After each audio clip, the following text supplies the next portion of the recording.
Oh, welcome to my live. Welcome to my live.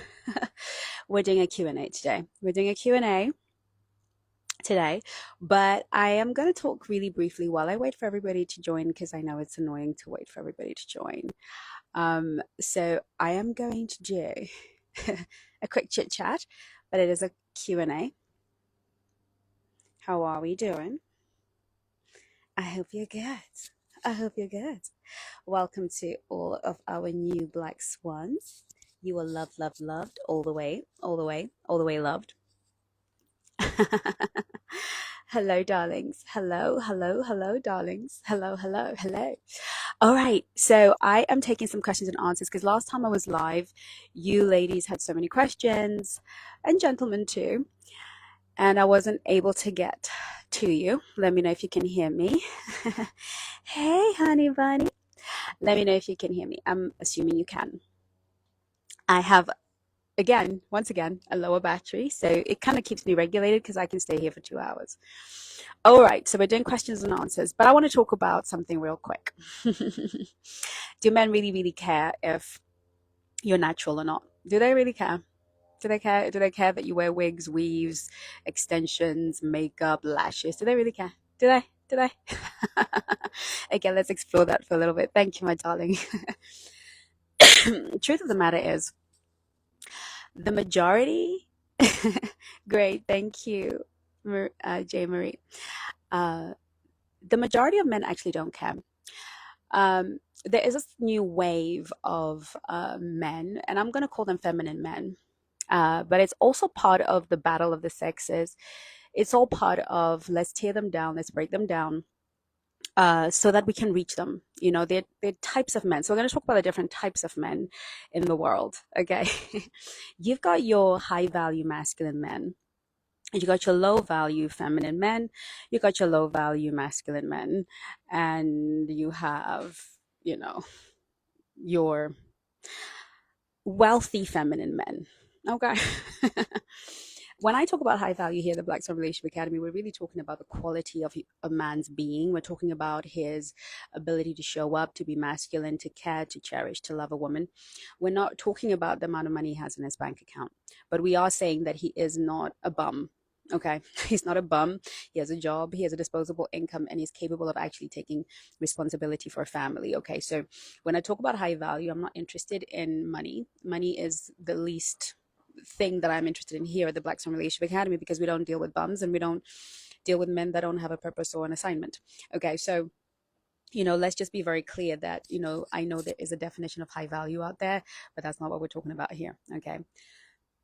Because the truth of the matter is that leaves so many women without a husband. If high value is having money, then it leaves so many women without a husband, and then we end up with a crisis on our hands. High value has to be about the internal qualities of a man that have to do with how he treats you, how he cherishes you, if he has a provider mindset, does he feel that a wife and children are a responsibility that he has to carry, or does he feel like everybody's got to share this? Okay. High value is about the internal mechanisms of a man, and vice versa for a woman. But let's talk about your high value masculine man. This is a man who is in his masculine energy. Again, feel free to ask questions, but use the question thingy because I'm really here to answer your questions, but I do want to have this conversation before I do. Forgive my cough. It's a change of season here, and I always have a terrible kind of, my body doesn't adjust very well, so I might be coughing. Please forgive me. High value masculine men are men with a deep sense of purpose, assignment, men who are connected to their God nature. That is, they are connected to their truest essence. The truest essence of a man is masculine. He is born deeply masculine. What is masculine? Controlling, competitive, conquering. This is, he wants the masculine man is naturally geared and wired to being a provider, a protector, a pursuer, a hunter, a go getter. Masculine energy is external, it is piercing, it is penetrating. The masculine man does not expect the life to come to him, he goes to life. He conquers life. He finds fulfillment in conquering and conquest and a challenge. The masculine man, which is every little boy who is born, has this inbuilt masculine energy, this ability to want to penetrate the world, to win the world.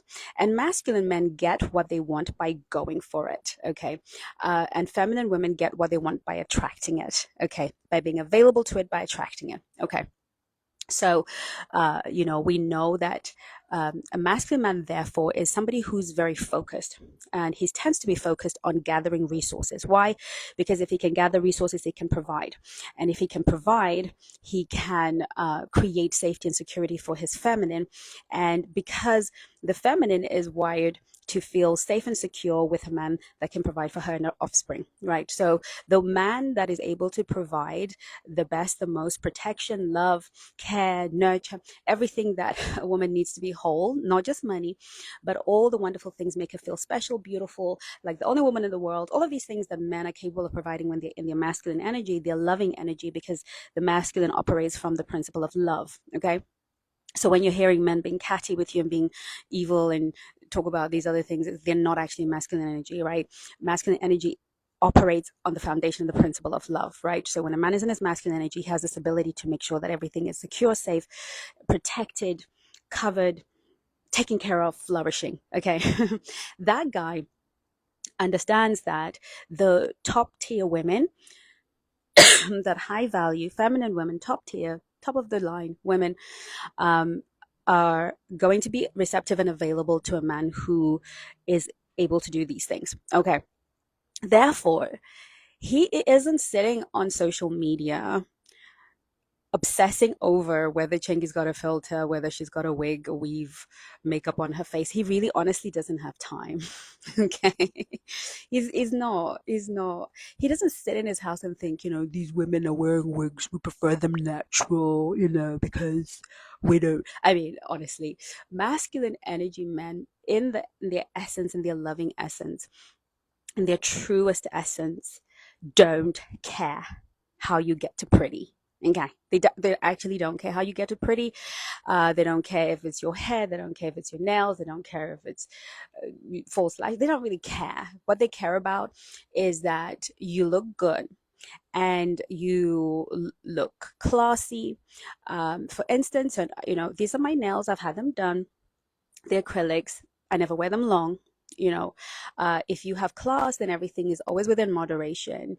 You don't have to have lashes that go all the way to your head, to your hairline, but if they look natural, I genuinely, masculine energy men would rather have a beautifully put together woman with style, who's just gorgeous, whether it's her hair, it's not her hair, and have the status that brings. Because guess what? When he walks into the room with a beautiful woman, other men are not thinking, I wonder if that's her hair.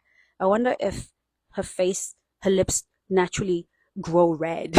you know, Other men are thinking, oh wow, his woman is gorgeous, right? Masculine men are not looking at those details. Now, that is not to say that they don't have a preference. We all have a preference. There's some masculine men who just like natural. It's beautiful to them. They like it. They're not, it works for them. And then that's what they want. And that's good. That's cool. Okay. It doesn't make them less masculine. What I'm saying is, men who obsess over whether a woman's hair is hers, or whether her nails are hers, these men are not in their masculine, because they're not pursuing anything. They have no assignment in life. They have no destiny except to look at what women are doing. It's actually very pathetic. I mean, when I hear men talking about a woman's hair, listen, if you don't like my hair, go find a girl whose hair you like. I mean, this is how masculine men think. Masculine men will look with their eyes. If they don't like what they see, they're going to find something that they see, or they play with what they don't like. They're very focused. They don't have time to sit around in groups of men and talk about a woman's hair, nails, and how she wears it. Okay. So there's this wave of, kind of toxic feminine men that are out here trying to persuade women to think that there is a look that men go for. And we've had this conversation many times. So no, a masculine high value masculine man with actual things to do in the world, with actual people to protect, with actual um, with an actual purpose and an assignment, with actual desire to provide for a family, for a woman. Men who actually have a who are connected to their divine masculine really don't bother with pettiness. They don't really care. Honestly, they're not wasting time. They don't even care about my Instagram. They don't care about my content. They're not in my comments. You know what a masculine man is thinking? He's figuring out whether he thinks I'm cute or not. That's the truth. If there's a masculine man following me, he's not even interested in what I'm saying. He's more interested in whether he thinks I'm cute or not. Masculine men don't really, they don't have time. They don't have time to be figuring out if your nails are real or your lashes are real. They just want you to look good. Okay. If your eyes like you, they like you.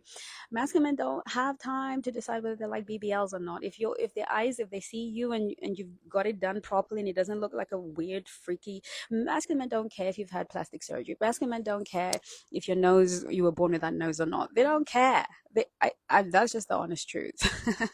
I was actually talking to my son, and he brought this about, and we were just having a giggle. He's 18 and he was saying to his friends, before and after picture. So you know there was a before picture of a girl before she had surgery and an after picture after she had surgery.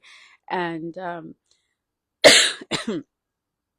and he sent it to all his guy friends, and they were like, what do you think of this? And they were like, we don't care. Like, they were like, doesn't matter. Like, whatever. She looks pretty now. Let's go. Let's move on. Why? Because my son and his friends are very masculine. They're like 18, but they already have businesses of their own. They're already entrepreneurs. They're out here hunting for money. They're trying to provide, like, they're masculine boys. They don't have time to figure out whether it was her nose.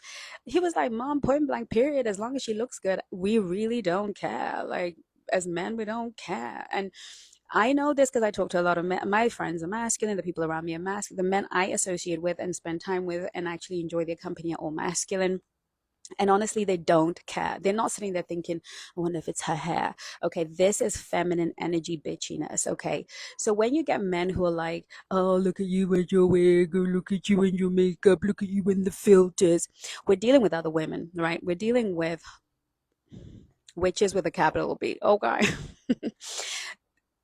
That we need to know how to categorize men. We need to know how to categorize men, because we will pander to the kinds of men that we don't want anyway. Okay, because the men we don't want anyway are loud and noisy and get on our damn nerves. Okay, they have nothing to offer a woman. They are not out here trying to change the world, protect the world, create change, pursue a purpose, have a destiny. They don't. What they have time for is to sit around in groups and talk about what hair a woman has on her head.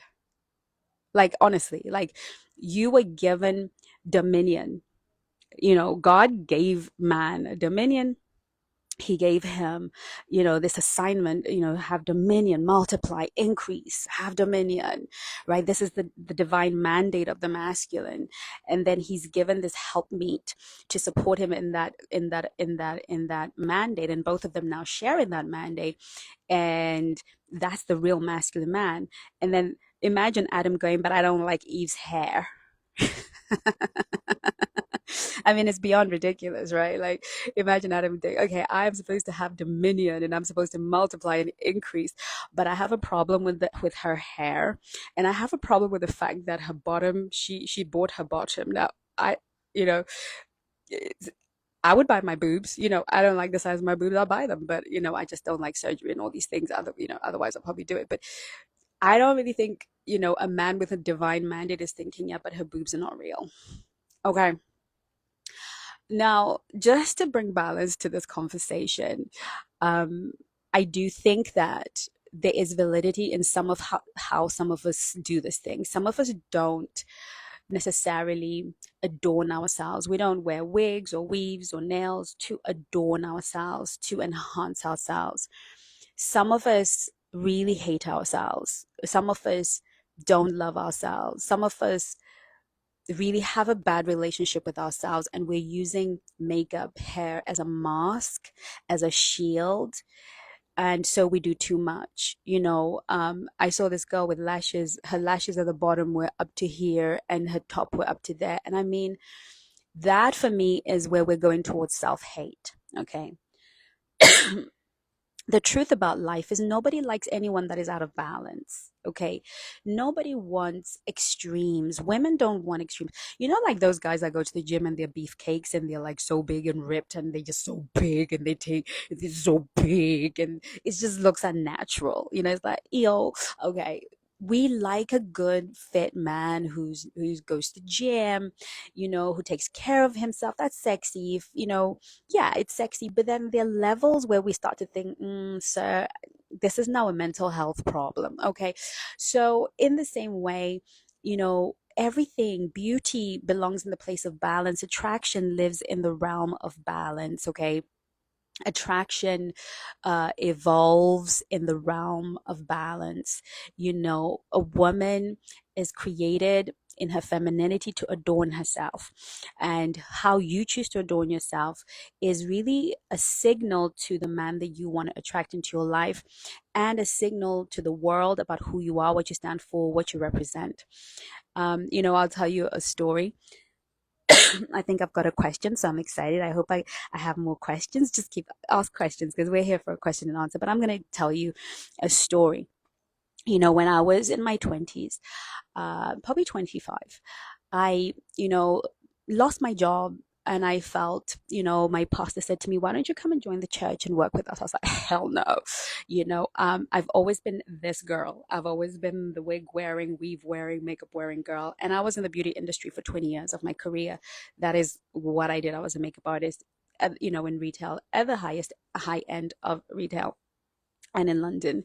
So I was super, super glamorous, but I had so many issues because when I started in makeup artistry, black women didn't wear makeup. They definitely didn't wear weaves or wigs or anything like that. And I remember kind of standing behind, you know, the beauty counter, and black women would come and harass us and tell us we're hoes and we're disgusting. And, you know, I mean, we would go to work and be harassed by other black women because it was so like sinful at the time. The church didn't allow it and there was all this going on. I remember going to my church, and in my church people would be like talk to me like I was dummy, and they were mean to me, and they'd be like, hello, hello, anybody home? Like they would do that because I looked like this, and they really had a problem with the way that I looked.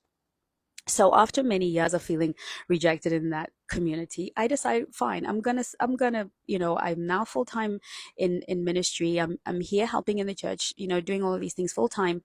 You know, so I took it all off, wore my hair natural for about 3 or 5 years, you know, little tiny bumps, had my natural hair, didn't wear an ounce of makeup, and, you know, conformed to what was supposed to be holy or nice or sweet. And here's what I found.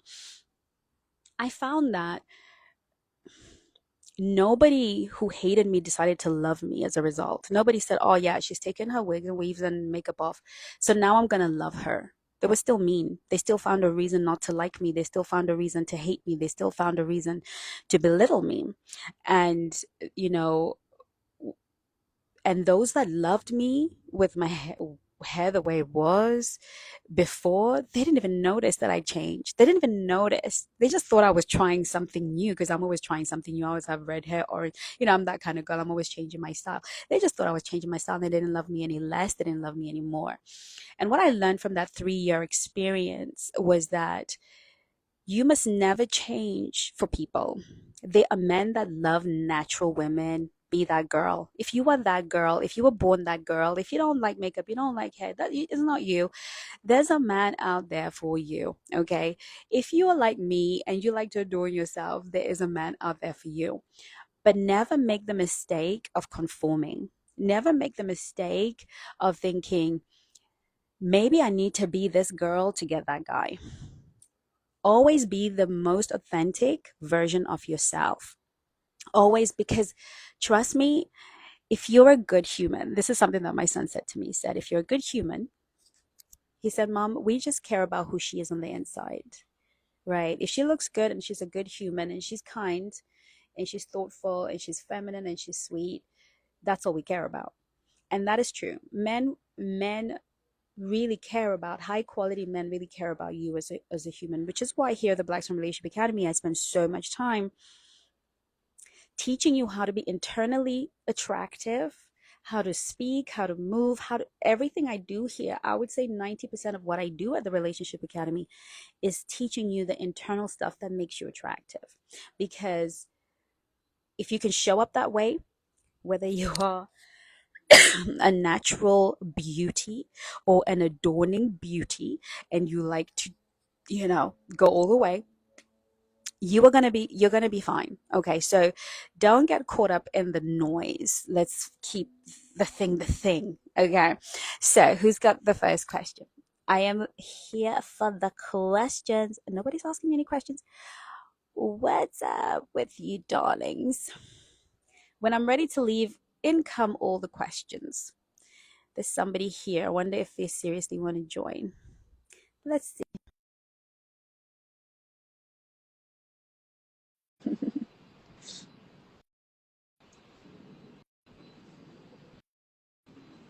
Or maybe it was an accident. Oh, no, Oh, it wasn't. sorry. Oh my goodness.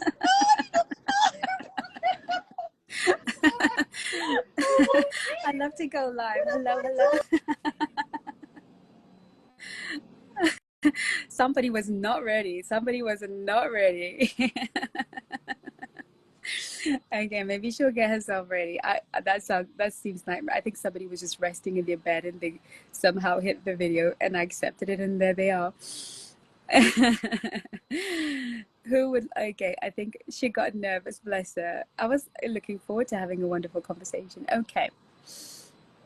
So I'm naturally pretty. Yes, you are. You are. And I do natural glam makeup to enhance my look, but now I feel insecure because he recently became an official model. Okay. Let's see. Okay, you feel insecure because your guy has become an official model. I'm going to say something to you. Ortega Daniel one. It's perfectly okay. I would do exactly the same. I would do exact. Thank you, Chelsea. Thank you, Chelsea. Nair. Sorry, I hope I'm not butchering your blessed name. Okay, so we have an insecurity here. Here's what I'm going to say, beautiful one. You are, he chose you exactly the way you are. He walked into this world, he walked into the room, he's navigated this universe. And for all the many beautiful flowers that women are, we're all so beautiful. We are, all of us, every one of us is so beautiful. Doesn't matter what your shape, size, natural, no, you just beautiful. Okay. you know, it's like I like to compare it to flowers. Flowers are beautiful. They're just beautiful. They're just beautiful. But not everybody likes roses. Not everybody likes lilies. But you'd have to be a fool to say roses are not beautiful. It's just that it's not your preference. Okay. So all women are beautiful. We're beautiful. I don't care what anybody says. Every last one of you. Now, if a man walks up to you and out of this whole garden of flowers, he chooses you and he becomes your boyfriend and he choosing being chosen is saying, look, I want to commit to you. That's being chosen, right? So he could have chosen the girl who wears a lot of makeup or who's not a natural beauty. Uh, but he chose you, and he chose you because you are what he wants. What happens in life is we can't control that, but we can at least stand on the foundation that he chose me for who I am. And isn't that a beautiful thing? So this leads me to one thing. This insecurity was always there. It was there before you met him. It was there before you met the guy before him. You've carried this insecurity. But what has happened now is that this shift in him, this shift in his life, has triggered the insecurity. So here's what I always say: relationships are not here for us to enjoy sexual intimacy or have a companion alone. Those are the byproducts, the benefits of a relationship. Relationships, when they are truly authentic and truly sent and truly powerful, are actually supposed to expose the little demons on the inside of us. They're supposed to be a mirror. They're supposed to trigger us We are supposed to be triggered, but not in a way where he's provoking you, but in a way where he is bringing up what has been hidden. Okay, so this is nothing to do with him becoming a model, precious one.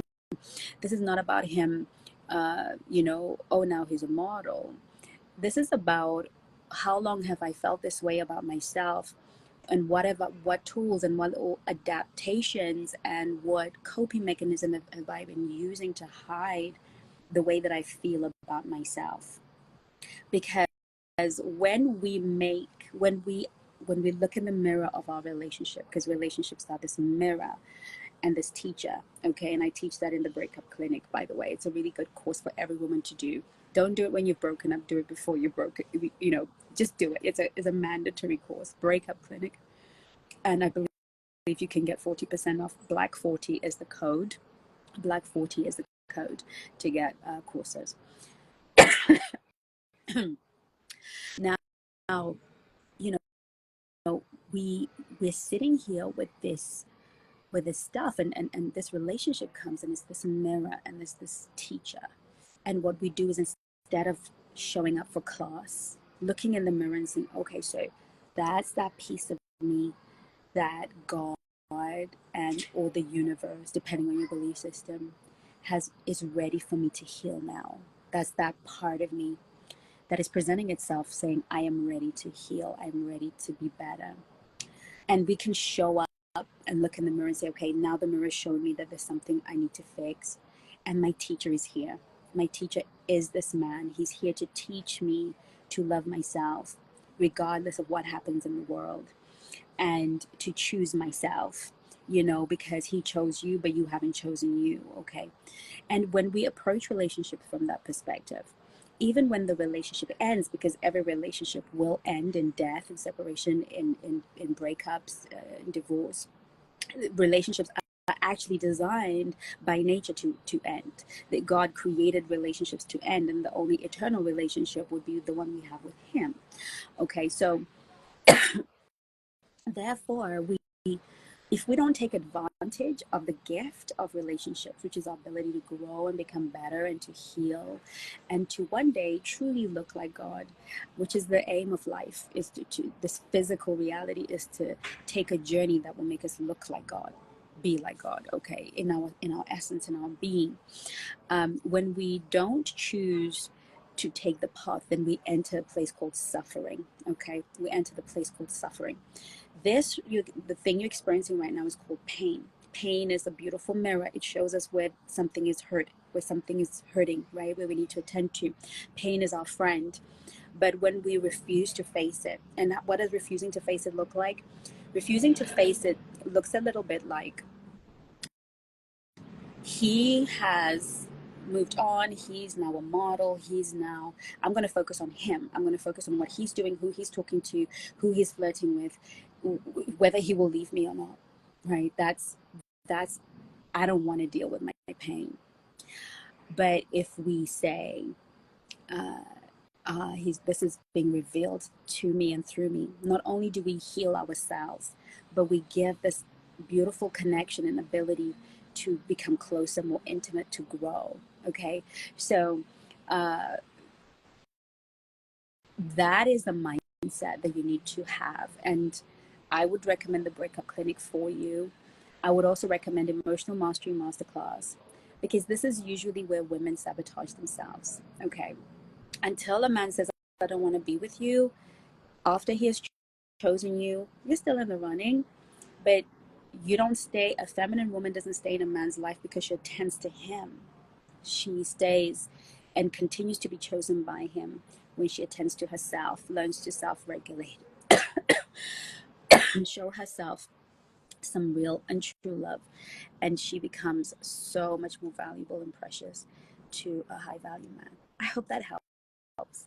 But I want you to actually book a free complimentary call with our coaches. Just comment help on any of my reels, and a link will be sent to you. Get a complimentary call with one of my coaches, and let's have it out. Let's talk about it and help you figure out what's going on. It's not a sales call. is an actual complimentary call that I will offering to all of our new followers or people who've never used our service before.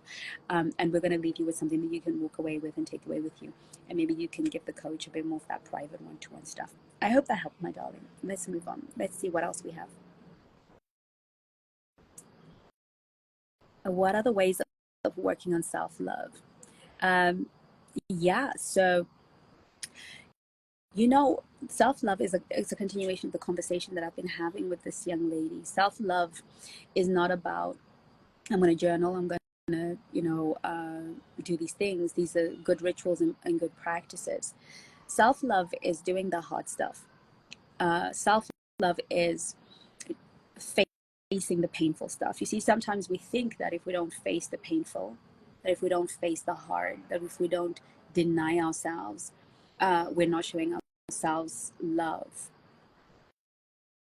Love says no to the things that are hurting you.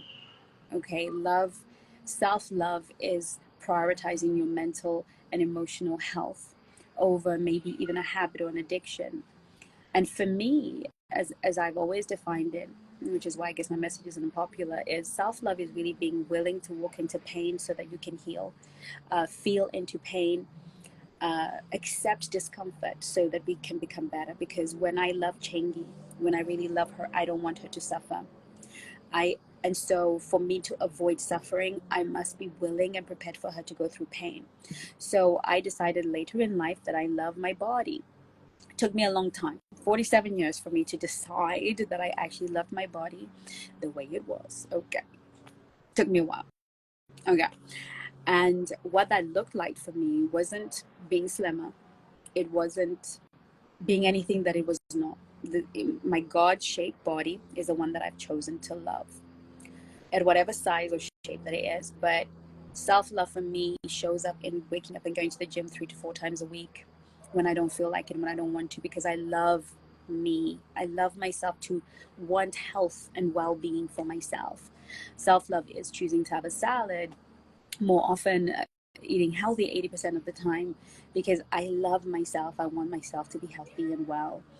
Self-love for me is going for trauma therapy, which I hate. I hate trauma therapy. I hate it. I get anxious before I have to see my therapist. But I love myself enough to not want to suffer, and to not want to have losses in my future. So self-love often shows up as not accepting avoidance in our heart. Self-love in its truest essence, the kind of stuff that really makes us wake up one morning and say, I love my life, I love myself, I love love, and I love the people around me. That full essence doesn't come from seeking comfort and ease, for seeking soothing. The self-love is the byproduct of welcoming pain, discomfort, so that I can grace and bless my future self with a healthier, happier version of me. And if you are not prepared to endure anything, you don't love yourself. If you're not prepared to experience pain, you don't love yourself. You are harming yourself. You are harming your future self. And this is the truth. If you won't be disciplined, you are not loving yourself. It's a whole different paradigm, because we love and appreciate ourselves when we do hard things, overcome, and get to the other side. We congratulate when we can congratulate ourselves for overcoming, when we can look at everything we've been through and still smile and still loving and still good humans. It's true self-love is the ability to be proud of yourself.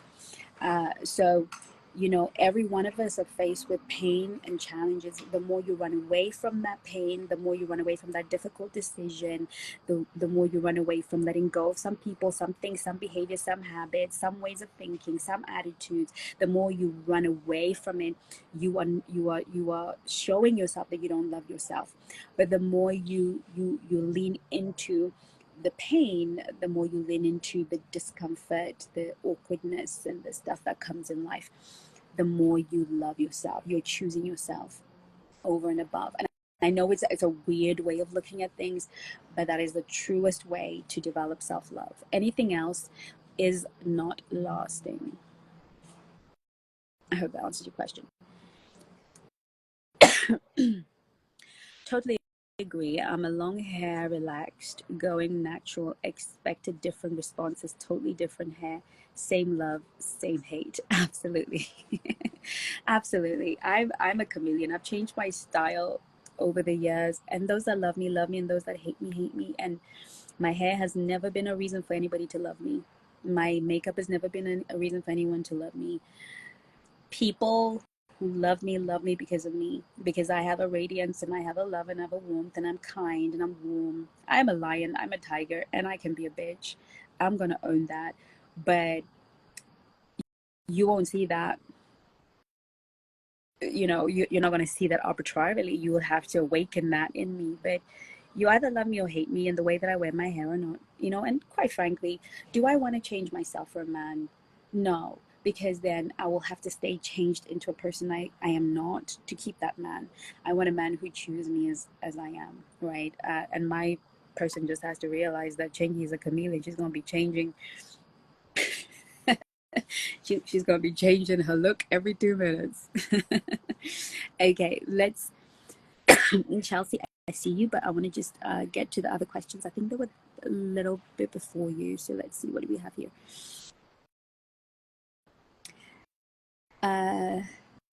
Okay, so we have a few follow-up comments here from Mandy.sn. I'm just nervous. What if he falls for other girls in the industry? Okay, so I'm naturally pretty. Okay, he recently became an official model, and I still feel insecure that the pressure's on. Although I'm extremely pretty and get complimented, but still, listen. Let me tell you something. That's a futile battle. It's a futile battle. It's a worthless battle. Understand this, ladies. This is gonna save you. This is gonna save your life. Yeah. For as long as the Earth revolves around the sun and spins on its axis, there will always be a better looking woman than you, and there'll always be a less attractive woman than you.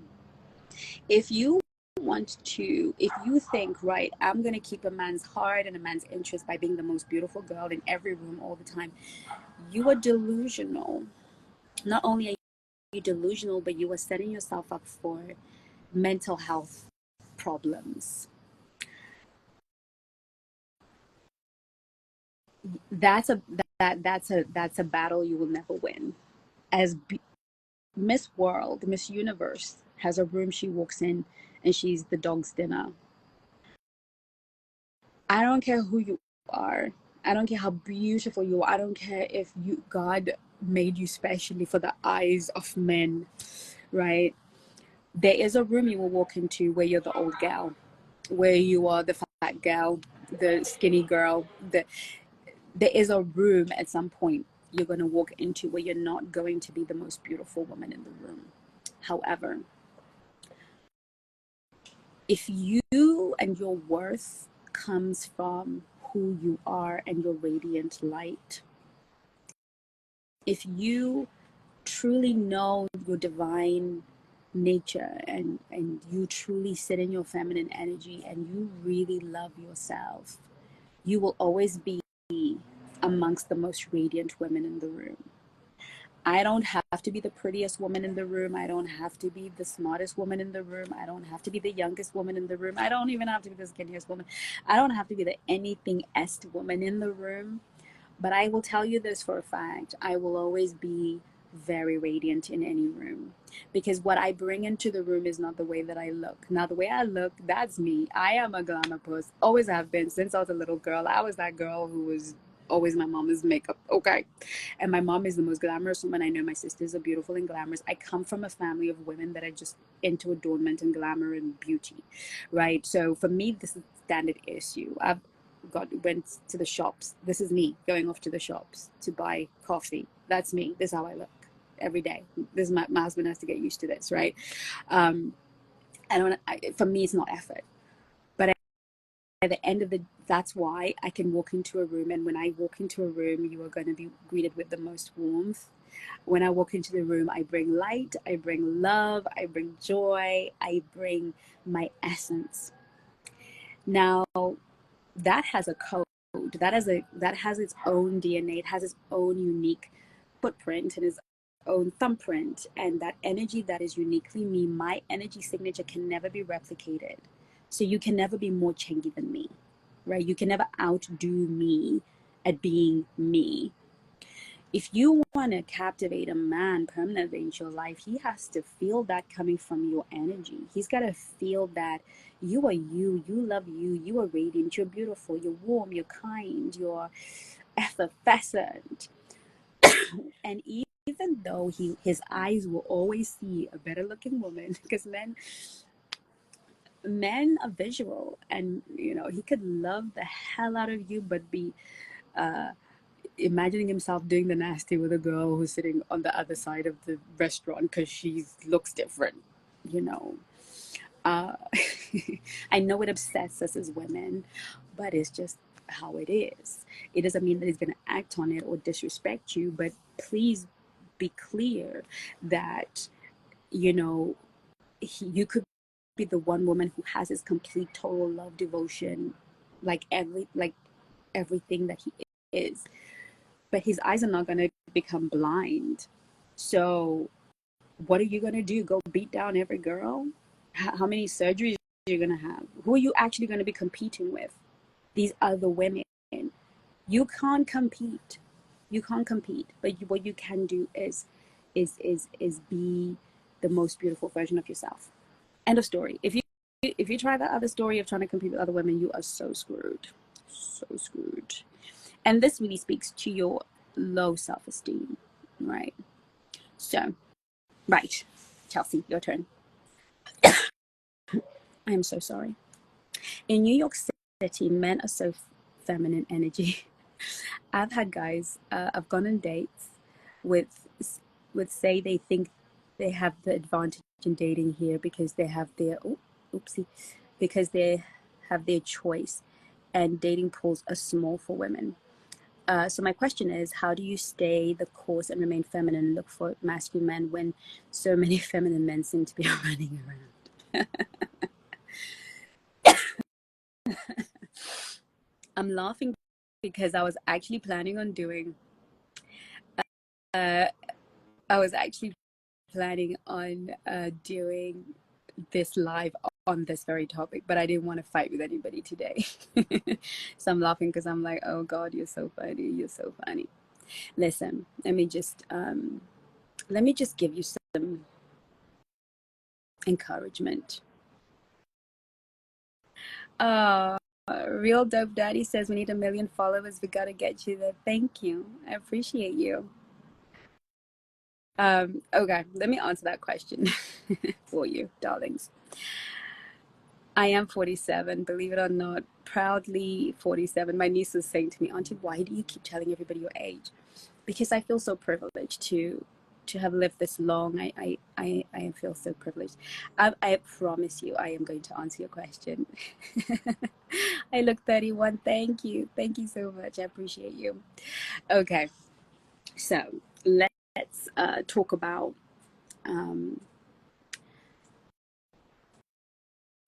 for as long as the earth has been, there have been feminine and masculine men. Okay, this is not a new phenomenon. We don't have extras in our generation. What we have is shamelessness. Okay.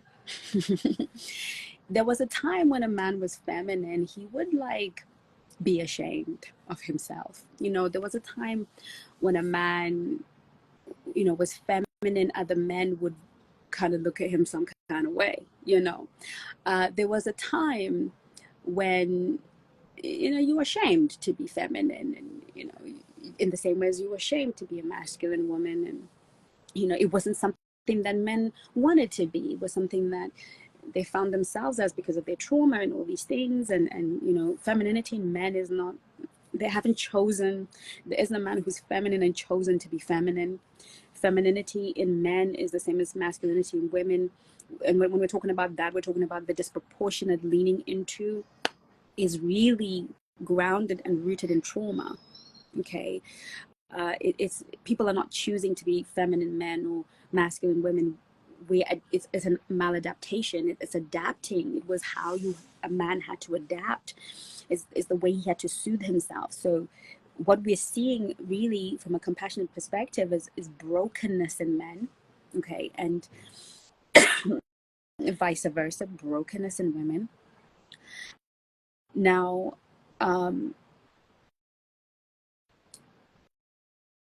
the difference is that in this modern day, femininity in men is now celebrated. Okay. When something is celebrated in any culture, it is elevated and lifted up as the standard. Okay. And once something is elevated and lifted up as a standard, it is also rewarded. Okay. And when it is rewarded, it begins to inspire other people to think, yeah, I'm gonna do that. Feminine men have been have been handsomely rewarded by the trauma that women face. They have been heavily rewarded by the trauma and media and the perversion of humans and the agendas of evil and wicked people. And so what is happening now is where a man wouldn't even dare to expect a woman to pay half the bill on a date. I mean, it just was ridiculous. Now a man can proudly do it, proudly film it, proudly argue his point. But it doesn't mean that masculine men are in shortage, right? What happens is when we elevate one thing, by nature, we send the other thing into hiding. There are an abundance of masculine men, but they're not vocal yet. They will be. They will be very vocal. I'm telling you, I see a wave of strong masculine men really kicking the butts of the feminine men that have been running the show, okay? Because feminine men are rewarded by having a podcast where they discuss a woman's hair and makeup for a whole 2 hours because clearly they have no assignment.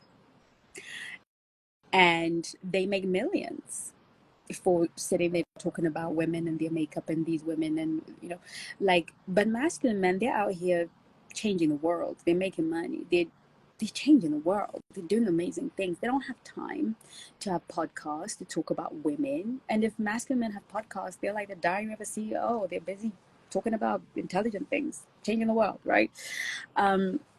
So I want to say to you, don't be discouraged because masculine men exist. They're just not vocal. And what happens is when we have an experience, we can develop a belief system around that experience. So, oh my God, I keep going on dates with these feminine men. These feminine men are on podcasts. They're going viral. They are, shifting culture massively. I don't believe anymore that they are masculine men. Here's what happens. Once your belief is shifted, so is your perspective. So our beliefs affects our thoughts and therefore our outcomes. So we have this thing called the reticular activating system that works with our belief system. So if I believe that all the masculine men are gone and that there are few of us and these men are acting like they're brand new, I am only going to notice, my vision is going to be biased towards those men. My body is going to gravitate towards those men. Women that date masculine men are women that ultimately believe that masculine men exist in abundance for them. To the extent that you are feminine, it is to extent that there is a masculine. So let's talk about energy. Energy is not physical, but it is very real, probably profoundly more real than the physical form of me. So to the extent that I put out feminine energy, I will magnetize masculine energy.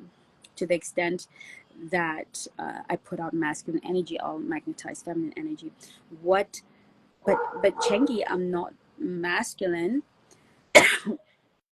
I'm very girly. I like to look pretty. I'm sweet and accommodating. But here's the thing. A lot of it is in the breast milk. Okay, a lot of our masculinity was kind of put into the breast milk. I didn't realize for many years that I was behaving masculine, choosing a man based only on the way that he looks. Um, talking to him uh, mind to mind instead of heart to mind, heart to mind. I am not having the right language. So, yes, I'm in my essence a feminine woman, but I was socialized and conditioned to only operate in the masculine, because guess what, masculine energy is rewarded in women, right? Just like feminine energy is rewarded in men, masculine energy is rewarded in women. We get the jobs, and we get celebrated, boss girl, what, right? And we get, lifted up because we are these powerhouses, so if you're a masculine woman in this day and age, you're going to be elevated, you're going to become like, oh my god, you know other women want to be you, and media is gonna make you great. So again, what's our incentive to really learn the ways of the feminine? What is our incentive to really begin to embody the ways of the feminine? The truth of the matter is, many of us think that we know what the feminine masculine is because we watch so many reels or so many videos, but it's actually when you take on a real education and really learn, which is why we have coaches will teach you how to be feminine, and you'll be horrified and shocked at the idea that 80% of what you do as a woman is in the masculine. But because it has been made normal, because it has been made the norm, it, it it's difficult for your mind to fathom, right? So, when I publicly teach men about masculinity, they come at me because they are genuinely convinced that what they have been socialized to believe is masculine is masculine. I did a post, I think it was yesterday, got deleted, I had to repost it, but there was a young man who was like, yeah, I don't chase women have to chase me, because when women chase me, then the dynamic is more solid, right? So I had, but if I chase them, they're going to start, looking at other da da da da da. So he's developed a belief, and this is a belief that a lot of men are carrying, this broken belief that is also creating, again, thoughts and performance that is feminine in them. um, what this young man was saying is, I need safety and security. The only way I'm going to have safety and security is if she comes for me, right? Now, if you understand the masculine and feminine frame and principle, who is the one that desires safety and security the most? The feminine. So he is arguing with me point blank period. I mean, he's got the emojis and he is making me know, okay, that he wants to, the dynamic is more solid for him when she chases. And then you got him and his brothers doing, yeah, I'm not, a real man doesn't chase, right? Because guess what? They heard that from feminine men with podcasts. The sperm moves, the egg sits. So, sir, if you are sitting and you're expecting something to move towards you, that's going to be sperm. Now, that means you are actually waiting for a masculine energy woman to come your way, because only masculine energy women. And why do women get into the masculine? Because of their trauma, because they want to control the dynamic. So I had a lady under my comment who said, I don't know, but I tend to chase my men and I like it. And I said, it's not that you like it, it's because you were raised in an atmosphere where there was chaos and confusion.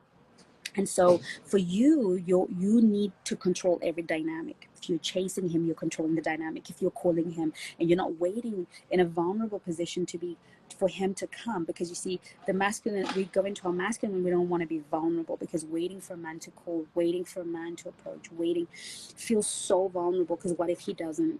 What if he doesn't come? What if he doesn't call? What if he doesn't choose me? That's very vulnerable. But guess who's vulnerable? The feminine.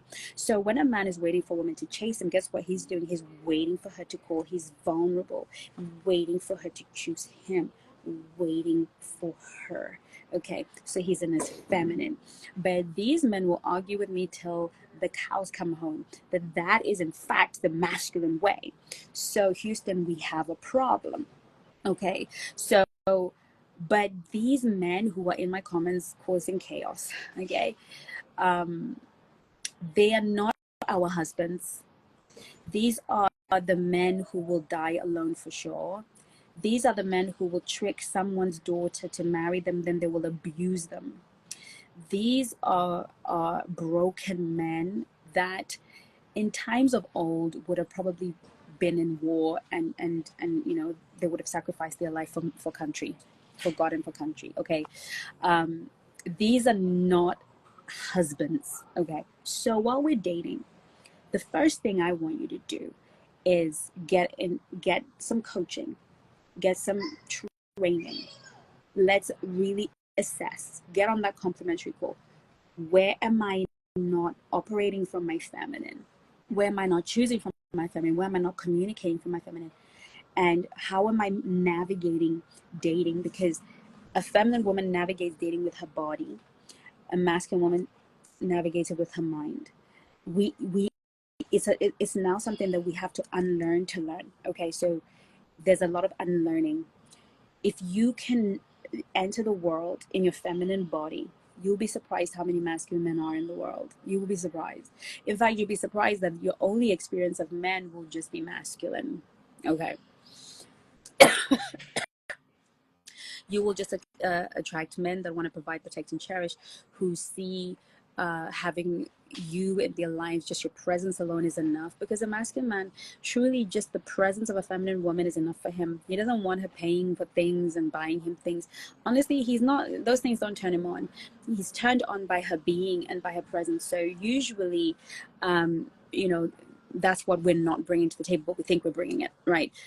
But with that being said, even the best of us will come across. So do the work so that we can reduce the numbers, and do the numbers so that you can give yourself a better chance. And I want to say this to everybody who's in a city or a town where things are just dry. Okay, you know, you've tried it, you've been there, done that, whatever. You're not a tree. Move, move, move. If it's not working for you, move. Oh, but I've got a job and I've got da, da, da. You are a human being. You are a spiritual being having a physical experience. Have a spiritual experience and let the physical being follow. Maybe it's time for you to change your life completely. Maybe it's time for you to start a new career. Maybe it's time for you to move to a whole different country. Maybe it's time for you to see the world in a whole different way. If your goal is to be married and have children, make that your career for the next 5 years. There will always be money. Money will always be able to be made. Opportunities will always come. But if you are a feminine being, you're a creative being, go and create the life you want. And if the city you're in is not helping you create the life you want, go to a city that might. Start exploring, live a little. We only get one life. Try and live it to the fullest. I hope that helps. I hope that helps. Okay, my battery's gonna start dying soon. So let's see if we got another question. Oh, hello. Yanel Marie. How do you navigate these feelings that you just spoke of? I get so jealous when it comes to the guy I'm with. It's so hard for me not to get jealous. I don't like it at all, and I want to heal this.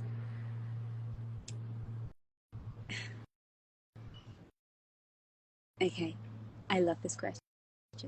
Okay, jealousy is a very healthy human emotion. Okay, jealousy is a healthy human emotion. Envy is a healthy human emotion. Sadness is a healthy human emotion. Anger is a healthy human emotion. These are all healthy human emotions that actually have a purpose. There is no emotion that you feel that has zero purpose. So first and foremost, let's not try to not be jealous. Even God says I'm a jealous God. Jealousy just tells us, jealousy tells us I love and care for this thing so much that I'm afraid I may lose it because of something or somebody else. But it's that it's showing you that you're really truly invested. Okay. I want my husband to be jealous, not jealous to the point where he's abusive, but I wouldn't want my husband to not care, whether I am talking to 1,000 good-looking men or not. I want him to be a bit jealous, and vice versa. Nothing wrong with a bit of jealousy. It's healthy. It's part of the relationship. It makes us fight for the relationship. It makes us go hard for it. So we cannot heal emotions when we suppress them, repress them, deny them, just own them, right? So the last thing you want to do is, but I don't want to be jealous. What you want to do is process it. What am I jealous about? What is the fear behind this jealousy? How long have I felt this fear? Is this really about him, or did I come here with this insecurity? Remember what I said in the beginning of this video when I answered somebody's question, so you might want to watch early on. Whatever we are facing in a relationship, it's never the thing. We're never really facing the thing itself. We are often facing the demon we enter the relationship with.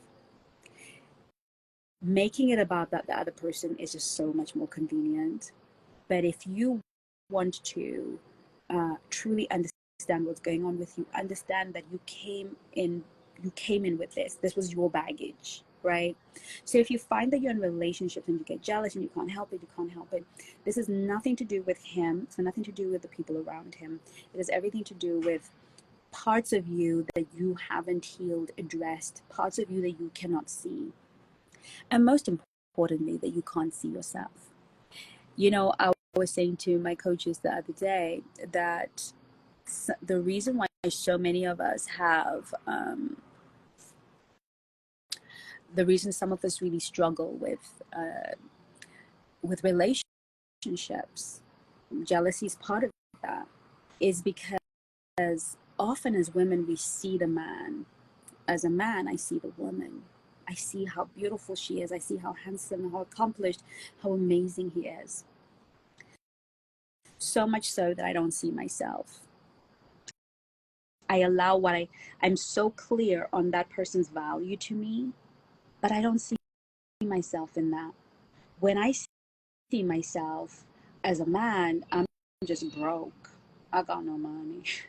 But look at this I'm a beautiful woman who's just amazing and sweet and lovely, but I'm just a broke guy with nothing to offer her, right? If as a woman I'm looking at this man, he's so handsome, he's so loving, he's so kind, he's so funny. Oh my God. And I'm just this lonely single girl that nobody has chosen, right? And we think it's kind of cute, but the reality is, for a relationship to work, I need to see myself. I need to see myself as much as I see him. What does that look like? He's amazing. He's just so loving, so generous, so kind, so playful, so funny. And I am so sweet, so warm, so kind, so funny. We make a great pair, right? Now, not only do I see him, I see myself. When I can see myself as clearly as I see him, I have nothing to worry about because I know what I bring. I know who I am. I'm not in this situation now trying to fend off all these women from this amazing man because I'm an amazing woman. To the extent that he can lose me, I could lose him, he can lose me.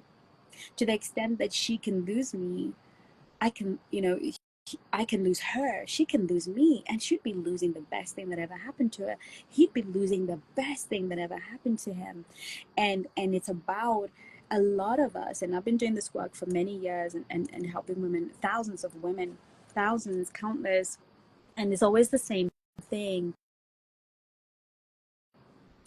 So, yeah, my battery. We always struggle. Women, men, all my clients, male and female, the biggest thing we've never done, the one thing we've never done is seen ourselves and met ourselves.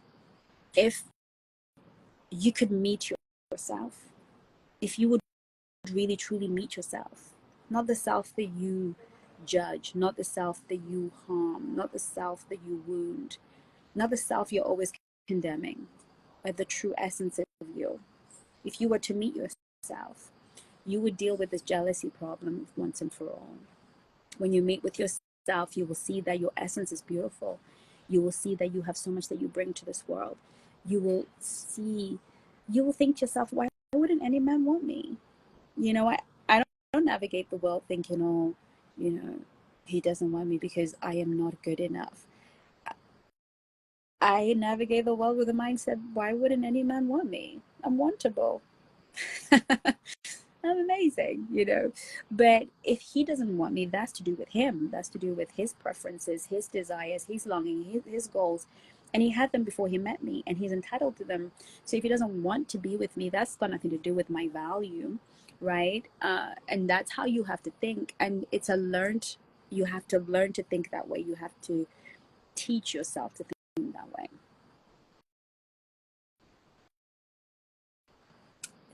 Does that help you, my darling? Ooh. Okay, I think we're done with the questions. It's always the way.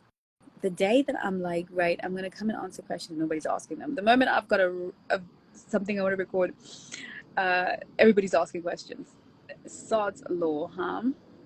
Anyway, my darlings, it's been such a pleasure catching up with you.